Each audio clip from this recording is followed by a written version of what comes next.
ফেনী পৌরসভার ওয়ার্ড স্বেচ্ছাসেবক দলের কর্মী সম্মেলন। ফেনী থেকে মাহমুদুল হকের রিপোর্টে বিস্তারিত।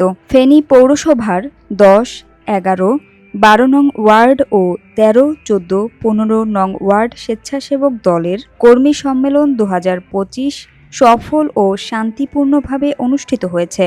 ফেনী জেলা স্বেচ্ছাসেবক দলের বিভিন্ন উপজেলা, ইউনিয়ন ও ফেনী পৌরসভার অন্তর্গত বিভিন্ন ওয়ার্ডের কমিটি করার লক্ষ্যে কর্মী সমাবেশ বেশ জাঁকজমকপূর্ণভাবে অনুষ্ঠিত হয়েছে। তার ধারাবাহিকতায় ফেনী পৌর 10, 11, 12 ও 13, 14, 15 নং ওয়ার্ড স্বেচ্ছাসেবক দলের কর্মী সমাবেশে নেতাকর্মীরা স্বতঃস্ফূর্তভাবে অংশগ্রহণ করেন।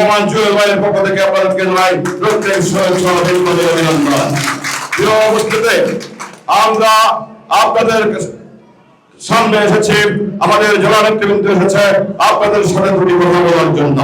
আপনাদেরকে আমাদের সংগঠন, আপনারা আগামী দিনে আমাদের সংগঠন নেতৃত্বে আসবেন, সংগঠন নিয়ে কাজ করবেন, আমাদের দিক নির্দেশনা শুনবেন।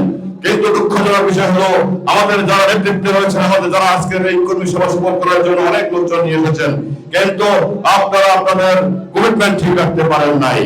প্রিয় উপস্থিতি, আমি বাংলাদেশ জাতীয়তাবাদী স্বেচ্ছাসেবক দল, শহীদ রাষ্ট্রপতি জিয়াউর রহমানের গড়া দল, বাংলাদেশ জাতীয়তাবাদী স্বেচ্ছাসেবক দল আপসহীন দেশনেত্রী বেগম খালেদা জিয়ার মনোবল, বাংলাদেশ জাতীয়তাবাদী স্বেচ্ছাসেবক দল বাংলাদেশের অহংকার, তারুণ্যের অহংকার, দেশনায়ক জনাব তারেক রহমানের বাহুবল। প্রিয় সমাবেশ, বাংলাদেশ জাতীয়তাবাদী স্বেচ্ছাসেবক দলকে আমরা তৃণমূলকে পুনর্গঠন করার স্বার্থে আমরা এই সকল কর্মী সভার আয়োজন করেছি। আমাদের সেন্ট্রাল নেতৃবৃন্দ এবং জেলা নেতৃবৃন্দের নির্দেশে আমরা বাংলাদেশ জাতীয়তাবাদী স্বেচ্ছাসেবক দলের বিভিন্ন পর্যায়ে ওয়ার্ড কমিটি এবং ওয়ার্ডকে পুনর্গঠন করব, সেই প্রক্রিয়া আমরা হাঁটছি।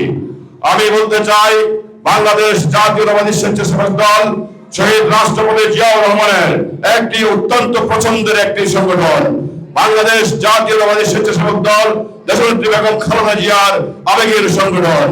বাংলাদেশ জাতীয়তাবাদী স্বেচ্ছাসেবক দল আন্দোলন সংগ্রামে দেশনায়ক জনাব তারেক রহমানের পরীক্ষিত এক সংগঠন বাংলাদেশ জাতীয়তাবাদী স্বেচ্ছাসেবক দল। আমরা আজকে এসেছি সেই সংগঠনের কর্মী সম্মেলন করতে। আমাদের প্রত্যেকটি কর্মীকে হতে হবে শহীদ রাষ্ট্রপতি জিয়াউর রহমানের আদর্শকে বুকে ধারণ করে বাংলাদেশে জাতীয়তাবাদকে বুকে ধারণ করতে হবে। সেই যদি আমরা শহীদ রাষ্ট্রপতি জিয়াউর রহমানকে বুকে ধারণ করতে না পারি, যদি বাংলাদেশের জাতীয়তাবাদকে আমাদের বুকে ধারণ না করতে পারি, তাহলে কখনোই আমরা সত্যিকারের দেশপ্রেম, সত্যিকারের দলপ্রেম হতে পারবো না। সেই জন্য আমাদেরকে বাংলাদেশ জাতীয়তাবাদী দলকে বাংলাদেশ জাতীয়তাবাদী প্রতিষ্ঠানে শহীদ রাষ্ট্রপতি জিয়াউর রহমানকে অন্তর্ধারণ করতে হবে। সেই ক্ষেত্রে আমাদেরকে দেশনেত্রী বেগম খালেদা জিয়া এবং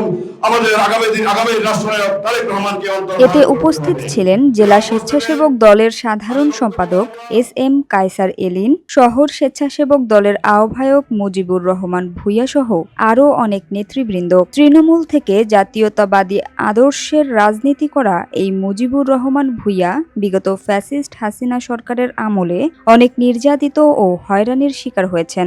অসংখ্য মামলার আসামি হয়ে বহুবার কারাবন্দী ছিলেন এবং তারপরও তাকে জাতীয়তাবাদী আদর্শ থেকে বঞ্চিত করতে পারে নাই। কর্মী বান্ধব এই নেতা তার মেধা ও শ্রম দিয়ে অসংখ্য নেতাকর্মী সৃষ্টি করেছেন, যার ফলে প্রতিটি ওয়ার্ড কর্মী সমাবেশেও নেতাকর্মীদের উপস্থিতি চোখে পড়ার মতো।